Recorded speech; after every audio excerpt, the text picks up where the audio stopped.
अब बात करेंगे मुंबई के पूर्व अध्यक्ष और कांग्रेस नेता संजय निरुपम की, जिन्होंने महिलाओं के खिलाफ हो रहे अत्याचारों के विरोध में एक कैंडल मार्च निकाला। इस दौरान उनके अलावा कई अन्य लोग भी वहां मौजूद रहे।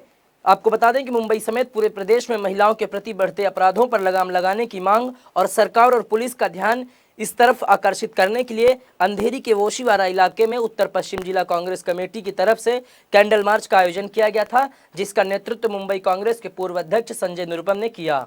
इस मौके पर निरुपम ने कहा कि मुंबई और महाराष्ट्र में महिलाओं के प्रति अपराध और यौन शोषण के मामलों की संख्या बढ़ती जा रही है। हाल ही में एक के बाद एक कई दिल दहला देने वाली घटनाएं सामने आई हैं। इस तरह के मामलों में अपराधियों के हमले का शिकार बनी महिलाओं के साथ खड़े रहने और शासन प्रशासन को उनकी ड्यूटी याद दिलाने के लिए कैंडल मार्च निकाला गया है। कैंडल मार्च में स्थानीय लोगों के अलावा कांग्रेस उत्तर पश्चिम जिले के कई पदाधिकारी शामिल हुए। साथ ही निरुपम ने दिल्ली के निर्भया मामले पर कहा कि कोर्ट द्वारा निर्भया के दोषियों को फांसी की सजा सुना दी गई है, लेकिन इसके बाद भी कानूनी दांवपेच फंसता जा रहा है और साथ ही इस मामले में राजनीति नहीं होनी चाहिए। आज हम लोग यहाँ कोई नारा लगाने के लिए नहीं खड़े हुए हैं। पिछले 3-4 दिनों में आप देखेंगे तो महाराष्ट्र में अलग इलाकों में जो महिलाओं पर हमले हुए हैं, जो अत्याचार हुआ है, वो निश्चित तौर पर पूरे महाराष्ट्र को हिला दिया।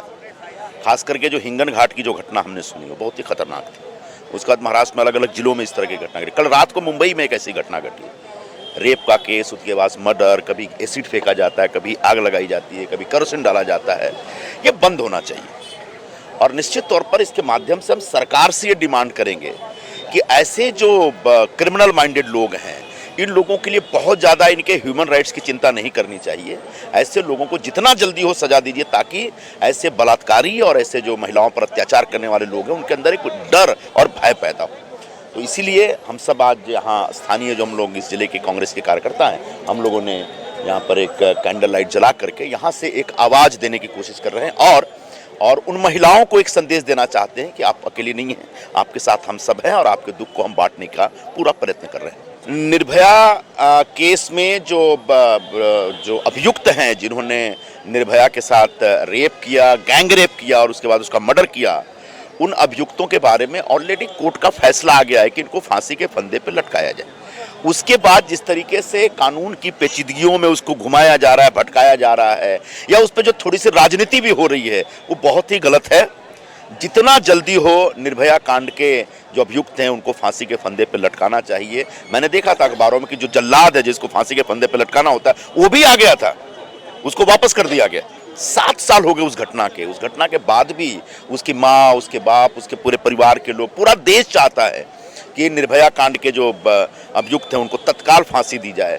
फिर भी जिस तरीके से उसको लटकाया जा रहा है वो कहीं ना कहीं जो रेपिस्ट टाइप के जो उस मेंटलिटी के लोग हैं ना, उनका हौसला बढ़ाता है। रेपिस्टों के अंदर डर होना चाहिए, भय होना चाहिए। वो भय अगर इस तरह से कानूनी पेचीदगियों में जरा केसेस को डाल देंगे ना, वो भय और कम हो जाएगा। इसलिए हमारी ये डिमांड है, हम चाहते हैं कि निर्भया कांड के अभियुक्तों को तत्काल बगैर कोई समय व्यर्थ किए फांसी के फंदे पर लटकाया जाए। देखिए, इस तरह की घटनाओं के लिए कोई सरकार और कार को दोष देने का कोई मतलब नहीं है। इस तरह के खराब मेंटलिटी के लोग पूरी दुनिया में होते हैं, हर समाज में होते हैं, हर स्टेट में होते हैं, किसी की भी सरकार हो। ये जो साइकोपैथ टाइप के लोग होते हैं वो इस तरह की हरकत करते रहते हैं। हाँ, इनके अंदर डर और भय पैदा करने के लिए कानून को सख्ती से पेश आना पड़ेगा।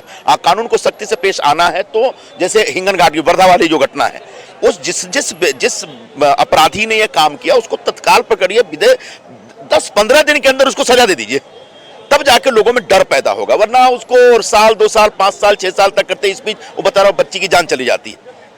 तो हम किसी सरकार को दोष देने के लिए यहाँ पे नहीं है, बल्कि उन महिलाओं का जो दर्द है उसको बांटने के लिए और उसके साथ एक सॉलिडरिटी देने के लिए हम लोग यहाँ पर खड़े हैं।